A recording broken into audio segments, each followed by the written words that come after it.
Hello and welcome to A VO's Journey. My name is Anthony Pica. This podcast is all about helping the new and upcoming voiceover artist grow their business and sidestep all of the crazy things I seem to step on. Well, we are on episode number 119, and I am super excited about this Friday's podcast because we are starting a new type of Friday. What we're going to be doing is we're going to be interviewing people, voiceover artists from around the world here in the United States and overseas, and I will be joined by my co-host for this Friday session of VO's Journey. Miles Jacoin from Voquint is going to be with me for this, and we're both thrilled to be doing this, and we're going to be bringing on all sorts of voice actors from all over the industry just to talk about the real life of a voice actor. What does it mean to work around the world, and just everything we can find out about the people out there living the life of a VO. Today we are going to be talking to Jullian Champenois. I believe that's how you say his name. Jullian, if I messed it up, my apologies, brother. But he was the recent voice of Kim Kitsuragi from Disco Elysium, which is an RPG computer game that is making huge waves throughout the world. It's up, probably will be up for nomination at least for Game of the Year, and he does an incredible job. He plays that lead role of the detective, and a really amazing story. So we're going to be talking to him today. So let's dive in, all right? Let's do it. This is VO's Journey.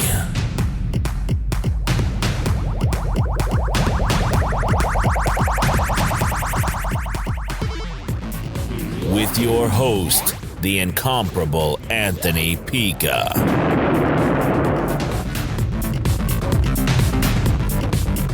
All right, so we are here. I'm super excited to be starting this new Friday session on A VO's Journey podcast. I have with me some incredible people today. The special guest, our reoccurring guest, who's going to start, co-hosting the show with me is Miles Jacoin from Voquint. And, he did that amazing interview. What's up, Miles? Say hello. Hey, man. Brilliant.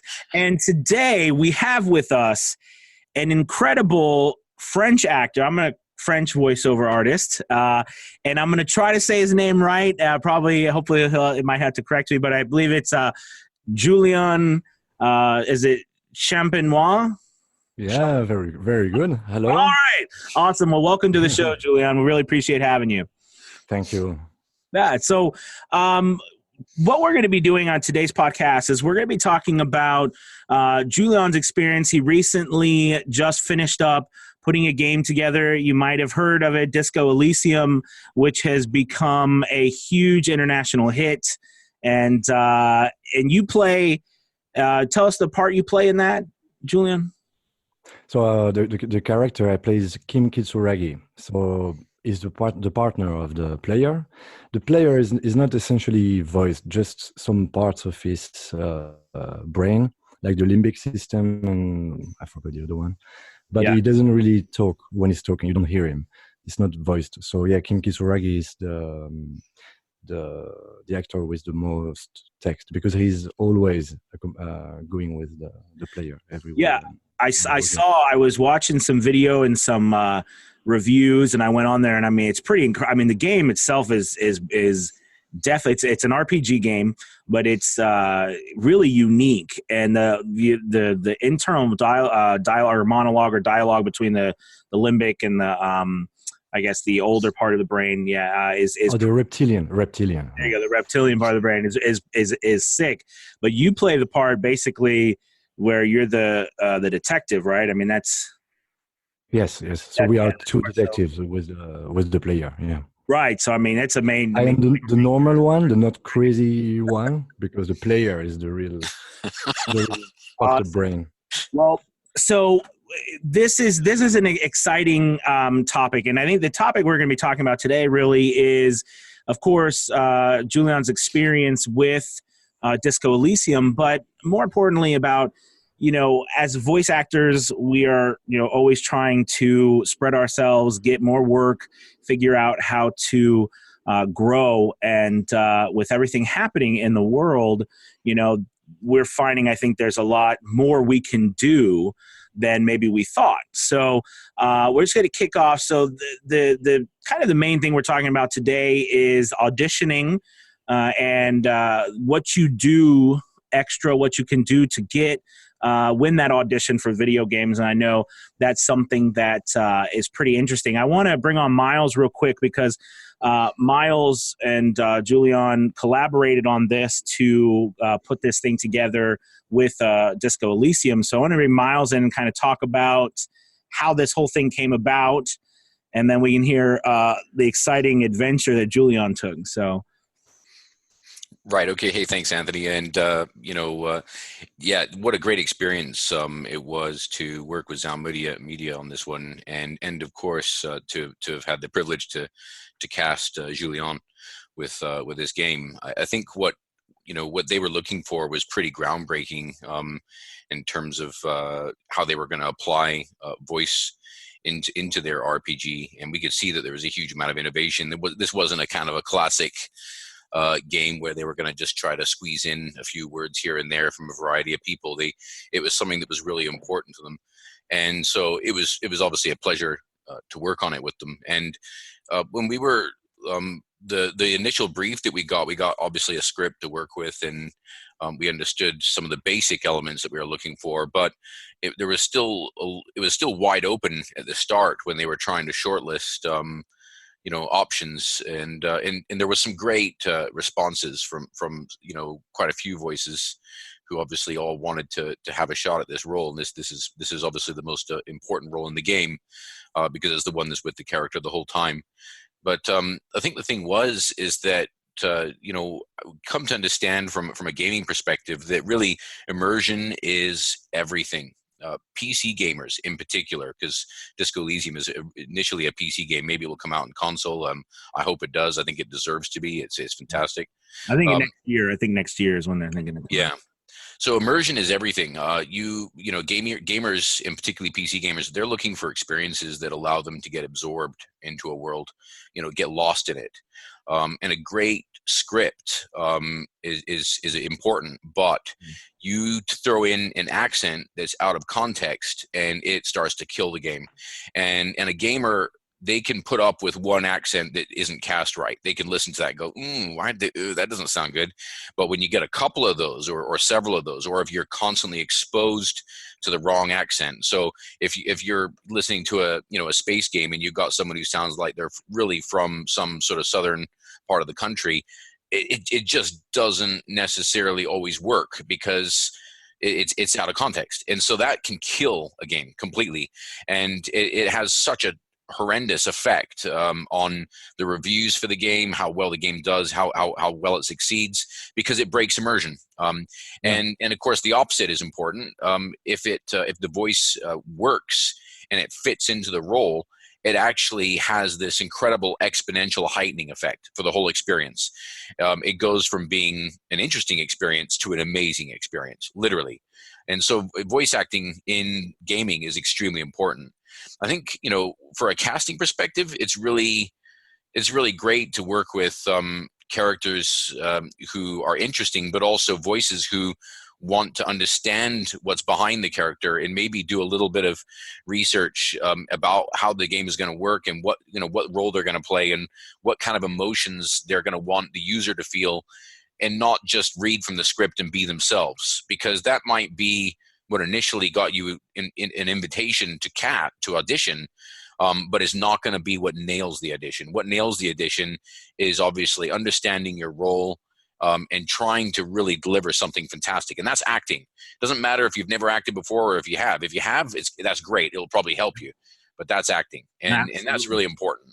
No, absolutely. Thank you for that. And I guess I should actually, and if you don't mind, Jullian, I want to backtrack and actually just ask you, tell us a little bit about, yourself, your background, and how you got into voiceover, and then go into kind of what Miles was saying about Disco Elysium. But Go ahead and tell us about, how you got into this wonderful world of voiceover. So I'm into I'm in the audio, voice, and musical world and production since 20 years. So Wow. I'm a singer-songwriter, Okay. which is not my work anymore, because it's something so personal when you write and compose songs, and you have expectations, and when they are not met, it's more than an unsuccessful professional thing. It's an engagement, like it's more emotional. So I have always been in music, languages, audio, singing, and production.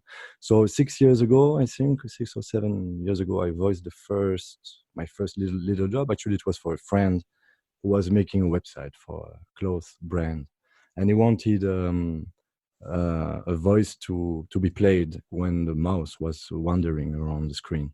So that was my first little job as a voiceover. And then I had a few more ones, but it was very scattered, and I really started to be focused full time 3 years ago. But some people start and they have no experience of voice or equipment or so. But I already I had been singing in microphones in studio or on stage for 20 years. So even if I wasn't doing voice acting or voiceover, I had the equipment. I knew how to use it. I know how to make a nice place for recording and the echo and all those things. So it was very.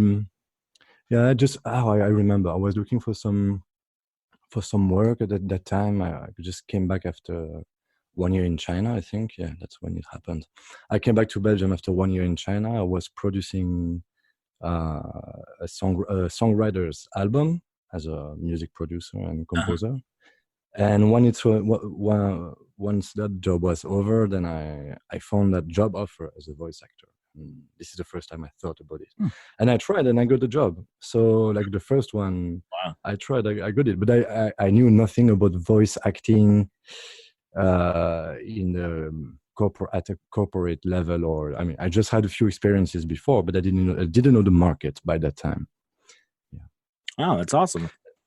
So, and yeah. Well, no, I was going to ask you to, with that being said and what Miles was saying, how did, all this come about with Disco Elysium? This is a huge game, and some people are saying, possibly the game of the year. It's a big deal. So, to kind of tell us how all this came about and how you got into the game. So you are asking me, no? Yes. Miles? Yeah, I'm asking you. asking you. Oh, I was. and Miles can chime in too. About the process, but go ahead, Jullian. I was recently brought to Voquen's portfolio since a few months, I think maybe 3 months. I was contacted on LinkedIn, forgot the name of. And it was summer in Belgium, and I got an email about that video game, and I said yes. And so I was shortlisted for that job. So I read it, I liked it, and I was I did the audition quite. I did it. I remember that exact time when I did it, and but sorry, what was the question? Like, that's how I got involved into that game. I got an email because I was shortlisted, and then. Awesome. Well, Miles, why don't you go ahead and talk to Jullian about the process that we were talking about? Just about how the audition process and what he did to win those auditions. Because I know you said this was a casting call, and. Yeah, we had a pretty basic brief on what was going to be required for the initial auditions, and I think that what we were looking for was obviously someone who had the experience to perform in a variety of ways. And obviously, Jullian's musical background probably makes a big difference there, because he's just so used to being able to work with a good range, and I guess that makes a big difference against a lot of the auditions that we came through, where people may have put something forward, but it sounds really kind of the same as everything else. And so Jullian's one seemed to match the character really, really well. We put forward a few back for consideration from Zaum, and they ultimately they fell in love with his voice instantly and felt that he was perfect. The recording they got was exactly what they were looking for, and sometimes that can be an iterative process that goes back and forth where you really don't know how it's going to ultimately transpire. People that you think may have been perfect for a role aren't necessarily always the ones that get selected by casting directors or producers or the people involved in actually releasing the final product. But in this case, we were all on the same page, which is great. And obviously, Jullian was on a plane to London to spend some time getting all the recordings done. And this is where the music background was interesting also, because some of the sessions, I mean, nearly every day, were very long. I don't think it's very usual for people to start working at 9 and finish at 7. It was something like that every day. And obviously the fact that the singing experience right, allowed me to do that without breaking my voice, without changing my voice. So the takes that we took afternoon were the same. I mean, the same quality as in the morning. This is really cool. I mean, I want to actually, Jullian, this is what I want to do. I want to ask you to take us from the moment that, you got the call back and from that whole process, because I think a VO's Journey podcast and as you know, I mean, the voiceover world's growing, and there's a lot of people who, could have entire careers now without necessarily even doing what, you did, is, being flown somewhere and going to a studio and working like that. So it's really exciting and interesting because, this is one step away, people can be one step away from this. So I'm really interested in hearing how, like, this whole what happened just with this whole thing. So you got the call back, or Miles or whatever sent you back, call back. So then you had to do another audition. Can you run us through from the point where you put in another audition and everything until actually what you did? You were flown. I didn't even know that. So tell us all of that. This is exciting. Okay, so there was the first audition. I took time to read the scene, to understand it, to visualize that, and project myself in the character with his physical characteristics, with his history and all those things. And I really didn't focus on technicity for that part, which sometimes I do or whatever. When you practice, of course, you have to, but when you perform, that would be my advice if you ask me. And then I got that email back, and actually we didn't know about the time of the recording. That could have been a problem because I knew I was going to leave in somewhere around September, leave Europe. Didn't know I was going to be in Thailand, but this is where I am now. I was supposed to go to Vietnam, whatever. So I told them about my availabilities, and then very quickly Vokuen talked with Zaum, and we settled down the dates of the recording in London, actually in Watford, and this is how it happened. Very quickly, actually. It was very smooth, very nice. So they flew you over to London, and okay, you took a train. Okay, you took a train. So tell us about you mentioned a little bit the recording process. So tell us a little bit about that. How did that all go? And you said there was long hours. So it was very nice, and I want to thank you beside from Miles and the Vokuen teams, and thank you to also Anthony for this podcast. But I really want to thank and also Core from Zaum. But the two people I was working with all the time are Mikey Goodman and Jim, and I forgot his last name. It's a bit long. So Jim and Core we were the three together from all the duration of the recordings. Mikey is also a voice actor and also voicing a few.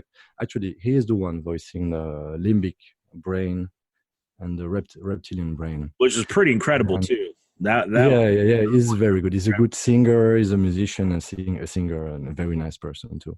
And Jim is an actor, and he was there as an art director.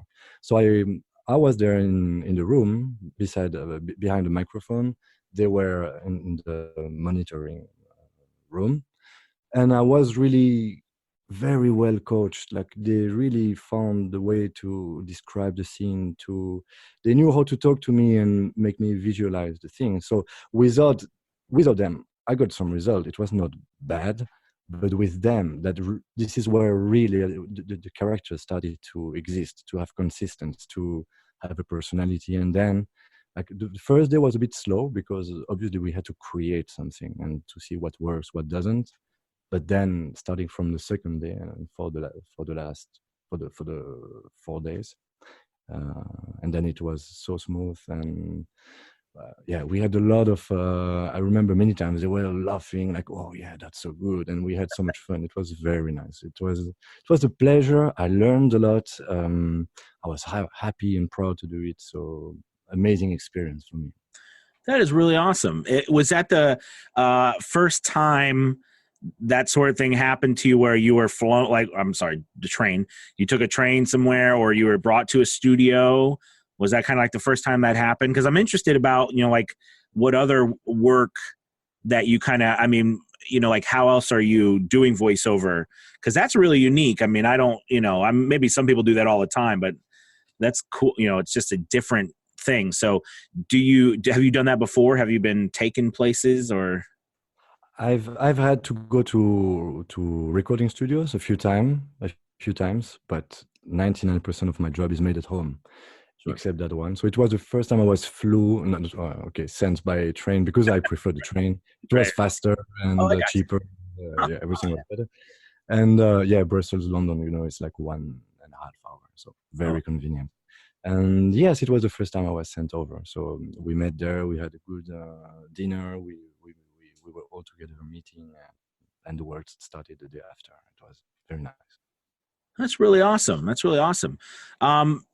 So Miles, tell us from the standpoint of, your part and your part in all of this and how this is all set up from, people who are trying to do something similar to what, Jullian has done, kind of just tell us all that process. And yeah, it's I was just thinking that something you said, Jullian, is really important, which is obviously you're accrediting the guys at Zaum. You're mentioning Jim. I think it was Jim Ashlevi. I think it was. Oh yeah, Ashlevi. Yeah. Okay, thank you, Jim Ashlevi. Sorry that's okay. Yeah, he's obviously one of the VO directors there, and I think that working under direction and being willing to work under direction and capable of working under direction, super important. For anyone else who's thinking about working in computer games and video games, one, if you can't work under live direction, forget it. It's not going to happen. It's whatever role you get, it's not going to go anywhere. You have to be able to work under direction. Secondly, most video games do get recorded at the studios. Obviously, with the bigger games where your voice isn't just your voice, it's your whole body, it's your face. There's you've got the whole motion capture element.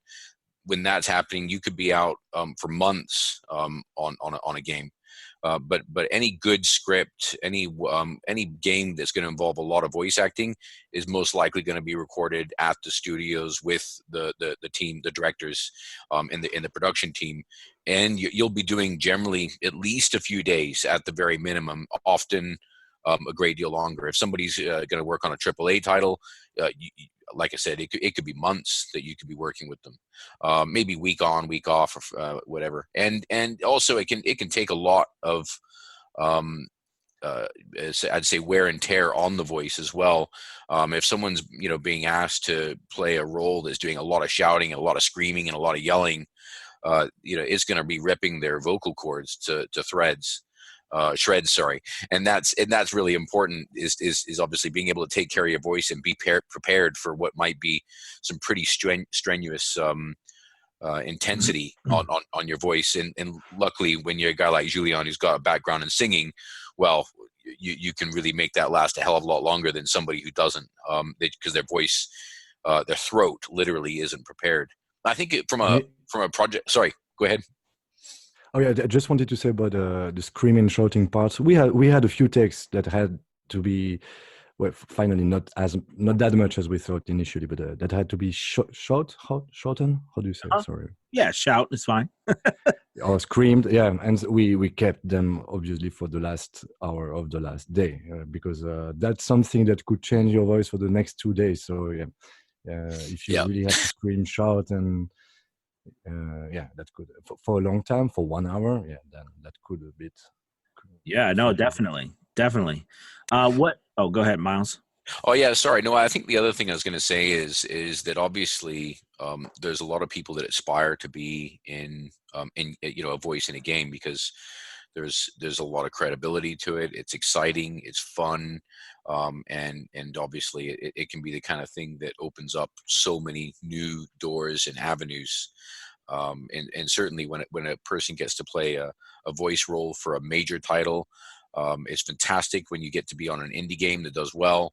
But if you're playing a role for a major AAA title, a main role, to get cast for that is a huge opportunity. It's pretty much a guarantee that you're going to be getting more work after that, and good jobs, good paying jobs after that. So obviously gaming is always seen as a fantastic doorway to creating opportunities in the career. But I think that it's important for people to remember that the AAA titles that cast for games, there's not actually that many of them. These things cost more than a Hollywood movie to make. The bigger games, they cost hundreds of millions to market, let alone actually create. And so the whole job of building out a AAA game and casting voices for that, the vast majority of professional voice actors and aspiring voice actors in the world are not going to get a look in at those titles. What they will get a look in at is the indie games, and obviously that effectively Zao Media. We're an indie game developer, although obviously one with maybe a slightly bigger budget than the average one. It's important for people to remember that if somebody says, "Hey, I've got an opportunity," and it's an indie game, you don't have to work for free, but it's one of those few places where it's worth thinking about not trying to collect your maximum budget as though you're going to be doing an ad for some major, manufacturing company or Fortune 500 company. It's a different business altogether. A lot of these are like 1, 2, 3-man bands, just a few people working really, really hard to create something amazing. And they know that the voice acting element can totally bring their game to life if they've built the right script. And it's one of the few jobs where having that on your CV is absolutely worth having, even if you're not getting paid your usual, huge rates and what have you. So I think that's important, is that don't qualify yourself out if you're trying to get a jump into gaming with indie developers just because they don't necessarily have the same big budgets that the AAA titles pay. They're totally different ends of the spectrum, and it's really, really important not to miss those opportunities just because you're thinking about the commercial side first and not the opportunity. There's a huge opportunity when a game does well. Indie game does well, your voice is suddenly going to get heard by tens of thousands of new potential customers. And that's what you have to remember. I totally agree with the importance of what you just said, and about the direction too. Yeah, it's something that really can push the game. Alone, it's impossible to understand the game without playing it, without having written it, without having read the whole script. And those guys are in the game since 5 years. They know what's happening right now. They know how it looks like and who am I talking with and who is watching me. And so they really can describe the exact situation, the exact feeling of that sentence right here, right now. It's something that if you are alone and not directed, you cannot do. So yeah, I totally agree with what you said before. It's amazing because I come from a theater background where I spent my pretty much my entire adult life in theater, and it's a big, direction wasn't always there. Back in Shakespeare's time, there wasn't directors, but the, advent of the director is incredible. And most of us, though, who work from home, we're never directed unless we do some sort of Skype or something with someone from another place, which is more and more, happening all the time now, of course. But I did have other questions for you, Jullian, real quick. I was wondering, union. I wanted to talk a little bit about unions and things like that. And Miles, you can chime in too. I don't know. Are you a part of a union, Jullian? I'm not. Okay, cool. So you're non-union. So this was. I'm independent, and I'm not a part of any union. No, that's all, and I think that's important because I'm either way. It's okay if you're union or not union. I just like to know because I would say, and Miles, you could probably answer this better too. Most people usually for larger gaming jobs usually come from unions, don't they? I think that's more specific to the United States, where obviously, being SAG-AFTRA is obviously almost a precursor, but not always. There's a lot of great gaming roles that are getting picked now, which are non-union. So it doesn't mean you have to be in a union and you have to be SAG-AFTRA to get an opportunity in the gaming world. And it's changing. Um, It's changing. I think it's creating a separation. I think there's games with bigger budgets. They kind of almost are bracing themselves to work with union rates, which are in America significantly higher than freelance rates. But I think that for the rest of the world, it depends. Obviously, every union is different, and every union has different rules. And in some countries, you don't broadcast that you're in a union, and then there's others that you have to be very upfront about being in a union. So it's important to be aware of that when you're casting on a global perspective for languages around the world.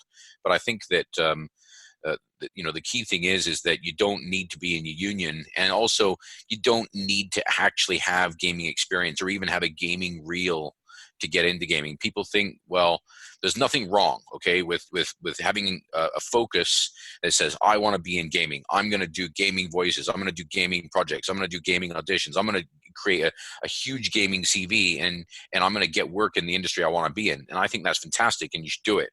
But I think it's also important to remember that opportunities are going to come in all kinds of different ways. And obviously with our platform on Voquent, we didn't have Jullian down as a gaming voice, nor do we have any gaming samples. And so this isn't to sort of advertise that, oh, look, you're going to get tons of free work in gaming if you just simply join Voquent. Of course it can happen, and it's fantastic that it does. But I think what that demonstrates is that it's great to have focus, and it's great to be driving into that, that arena and saying, do I want to be part of a union? Do I need to be part of a union? Do I need to have certain things on my CV? Do I need to have certain recordings and certain demos and certain reels recorded? And it's great. Have those things, do those things. But also remember, don't close all your doors and don't close down your opportunities, because the Voquent example with Jullian being that, you can get picked to ask to provide an audition when you have no gaming samples and still end up playing a fantastic main character role in a game that does really, really well. And that's going to obviously be a segue to so many other new opportunities. And so it's not always going to come through a traditional route. Yeah, no, that's what's really exciting about this. What's interesting to me, and I think it all goes back to the conversational, the conversational movement, because we've been a movement in the world where we want more and more real people. We want to feel that connection, as opposed to besides the old broadcast type of style. Where that's still around, but I think even video games now, we realize we want to feel that immersion, like you said. So, Jullian, you got into it a little bit, but I know we were talking about something else. I'd really love, for you, if you could, what would be your advice, for putting a character together, since now that you've had time to do this incredible characters, what would be your advice? Because there's a lot of new voiceover artists, or a lot of upcoming voiceover artists that listen to a VO's journey. So, what kind of advice would you give to them if they're interested in putting on a character like this? Oh, okay. I have some ideas, even if that game is a big one, but that game was my first game. I worked in any other fields of voiceover before, but not as video games characters. But what really helped me, and for the audition, starting from the audition till the last day, was taking time to understand exactly the scene, like visualization. Sorry. Yeah. Everybody noticed my mother language is not English, and that's what they wanted, like a French accent for that English special character. So I talked a bit about that. Visualization takes into account the age, the type of physical characteristics, history of that person. Is Is he arrogant? Is he confident? Is he afraid of something? It's about the personality, but also about the scene. Like exactly on that time, someone brave and confident could be scared at a certain time, but it's good to know that he is brave and confident, but on that particular time something is happening that makes him feel in a different way. And second thing after visualization is projection inside of yourself. So I remain humble, huh? That those are my humble uh, advices. um, you imagine something that looks like that scene and that makes sense for you, that allows you to see it, to feel it. You can recall some memories that look like a bit like that. You can project your brother, your best friend, or your ex-girlfriend to look for those feelings and sensations that they are obviously within you. We all experienced all kinds of sensations and emotions that humans can know at different levels. But dig for that, look it, take it, and bring it, and you compose the scene inside of yourself with all those ingredients. And then the third thing, once everything is settled down, you have those objects on your table, then you just leave it to live. You do it, you be it, like and don't think too technically. Don't think about your mouth click sound, or about the distance to the mic, or that should be fixed before. And then on that time you just do that thing, and you see every word somewhere in your mind, memories in your body, or whatever, in your eyes, whatever, and just be it. So those would be my three Dude, I advices. love it. I mean, what you're talking about, I mean, is just it is acting at its core. I mean, acting is about self discovery. It is about finding out who we are and being able to go beyond that and use our imagination to create another world that we live in. And I love the advice that you just talked about. And I think a lot of us forget about that, especially as voice actors, because we're not either trained for it or whatever. But, we sit in front of or stand in front of a microphone.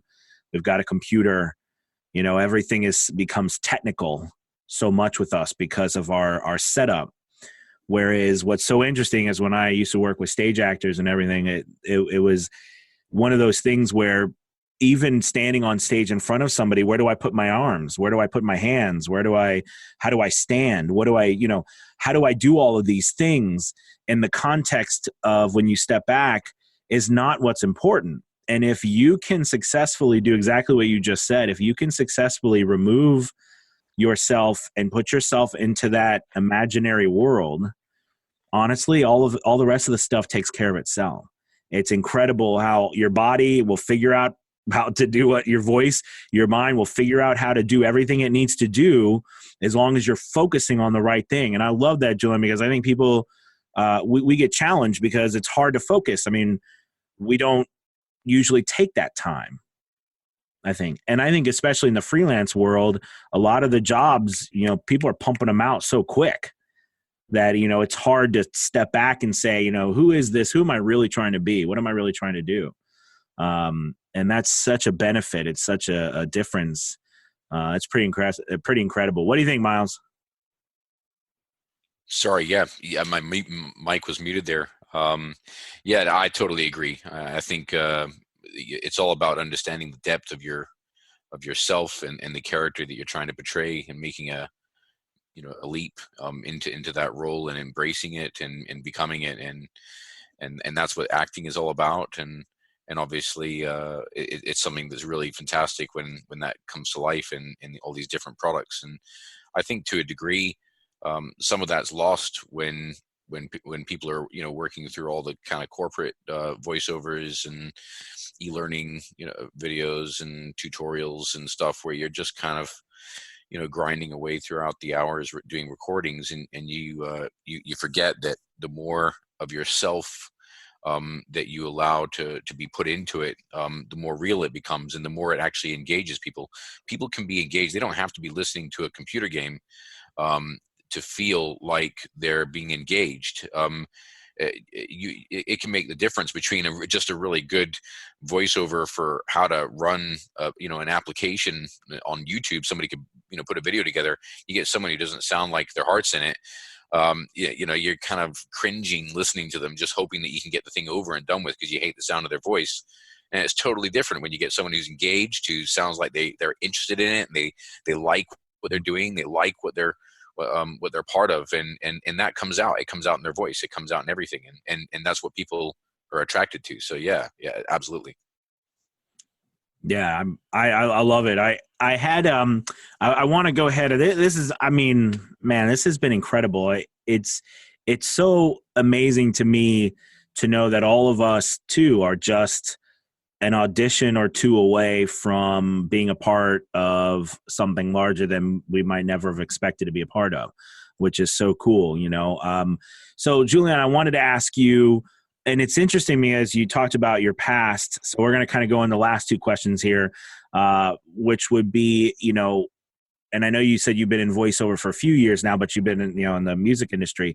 What have you seen change-wise and just production period for audio, from 10 years ago till now, and plus what you've done in voiceover around the world? I mean, I have a lot of US listeners, but we do have listeners from around the world as well. And, it's definitely an amazing perspective, I think, to get, outside of the US perspective. So give us kind of like what you've seen change in the industry over the past 10, 15 years. It's hard for me to talk about the past 10 or 15 years because I wasn't into the voiceover work by that time. I think 10, 15 years ago, I had no idea about that job, or maybe 10 years ago. So in the last years, obviously, but I've seen many people talking about that, like people who started 20 years ago or 15 years ago. And the movement is a global movement towards from the studios, from the established companies and studios to the self-production, freelancers and P2P websites or direct marketing.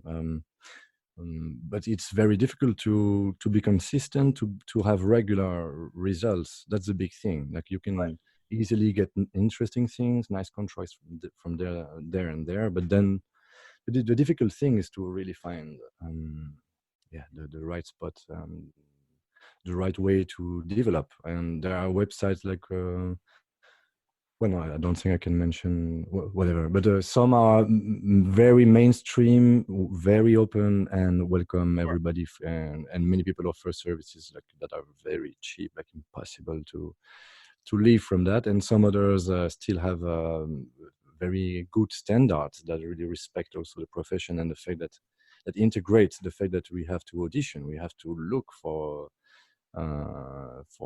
jobs, sometimes even more than recording. Like the fisherman probably spends more time in the sea. Holding is I don't know to say the lens, fishing rod, rather than just catching fish. That's the reward after looking for it. So I guess I think that's it. Yeah. Well, I totally agree about the global movement. I really do think that is. And I agree. I think that you nailed it with the amount of options. I mean, nowadays it's about options, right? I mean, it's about, there's so many ways to be connected. And I want to say one thing. Oh, sorry. No, go ahead. Go. I keep it. Yeah, I wanted to say that I wouldn't have had that opportunity without Voquent. So that's not a P2P website. That's an agency, and they did their job, and they satisfied the client as well as me. I mean, they put people in connection, and that wouldn't be possible without them. So this type of agency is really a part of the actual game. Absolutely. And I think, and I know Miles clearly could talk about it, but I want to say, and then Miles can chime in, that, I think Miles and Voquent to me represent the future, because I think agencies, how they were, it's a nice change to be agency online now. And the difference in the connectability and a global market is different than an agent that's centralized in one area, and that agent does all the stuff. I mean, I kind of love the openness too of Voquent in that sense, which is really nice, which is not a typical agency. So, that's something different. What do you think, Miles, about that? Yeah, there's a lot of things that we do that I guess it really wouldn't involve any kind of agency kind of level interaction in many ways, particularly when it comes to just the volume of throughput and obviously the extent of localization services that sometimes gets involved in a project that has nothing to do with voice acting. But I think that the agency role has changed, and also I think what the agency represents is different to what it used to. I think it used to be a very linear model for people who work in voice, where they would say, right, okay, I need to get better, and then one day I'll get represented by an agent, and then I'll get represented by better agents as I go forward. And I think that what we're really seeing now is that technology and the enablement of people to work on a freelance basis means that there's a lot of organizations that obviously do want to cut out the middleman. They do want to cut out agents, so they don't see the value of agents being the same as it used to be. And that's 100% right, because there's part of the value was that they were the ones who held the keys to the contacts. That was a big part of their value. That value's gone, because now there's a lot of people who are saying, here's my email, here's my telephone number, I'm ready to work, give me a call.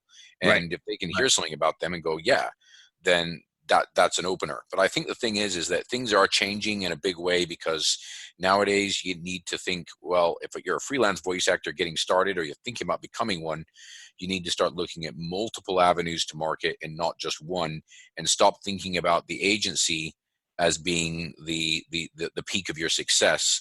I would say nowadays an agency is not necessarily actually going to gain you more money. And I've seen people who are leaving their agencies to become freelance because they weren't getting enough work from their agencies and agents because of this movement.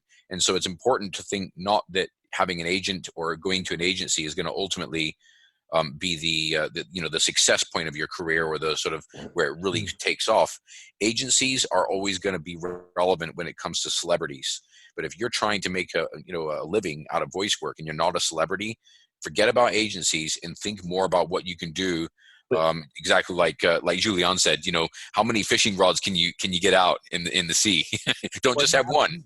Absolutely. And I think even as a celebrity, I mean, that's completely changed too, right? Because now as a celebrity, if you're not a celebrity, you're and doing social media yourself and being out there, right? Somebody, people, you're gonna fade away.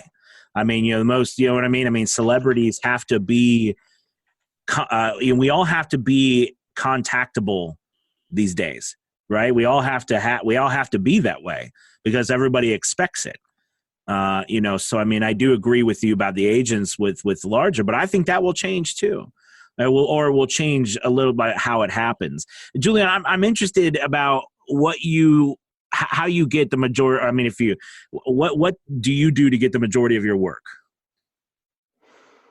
Well, since a while now, it's not about auditioning anymore, even if I still audition quite often, very, very regularly, but I skip everything that's not convincing me because I learned that anyway, I don't get those jobs. So it's good for practicing. It's good for learning or trying or whatever. I like to try, and I like to broaden my field of ability. So I'm still learning all the time. So now I think I get most of my jobs from, half like direct contacts, people I worked for in the past and that contact me again. And the other half would be a mix of P2P websites in general, freelancers and P2P websites, and that job was that was the first job with Voquent. Wonderful. Yeah, so half and half now, yeah. No, that's great. Well, I have Miles. I think we've covered a lot. This has been an amazing show. I have one last question for Jullian. Do you have anything else before we finish up? No, thanks. Miles? No, go for it, Anthony. It's been great. It's been great to be with you guys. Yeah, absolutely. So, all right, Jullian, I got one last question. I always ask everybody this one question, and I don't know if this is the one that might throw you a curveball, but I always ask, if you had to start over again today in voiceover from scratch, you didn't have any of your contacts, you know what I mean? You didn't have any of that, but you had your equipment and everything, but you just had to start from scratch today. What would you do? Like, I think I would do something quite similar. So checking everything, learning by all the ways, seeing examples, finding the type of voices you like, finding the types of jobs that you like, and then maybe don't publish things until it's very good or sufficient.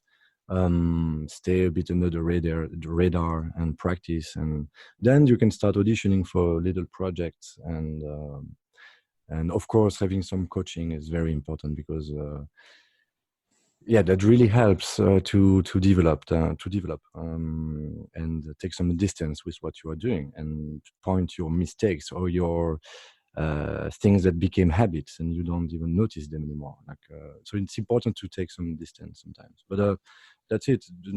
Practicing, finding things that you like, that will drive you, and then auditioning for many projects. And I never, especially at the beginning, focused on speed for auditions. I focused on learning something, doing it better than the first take, and doing it better until it's something like, okay, that's something good and it's better than yesterday, so now I can send that.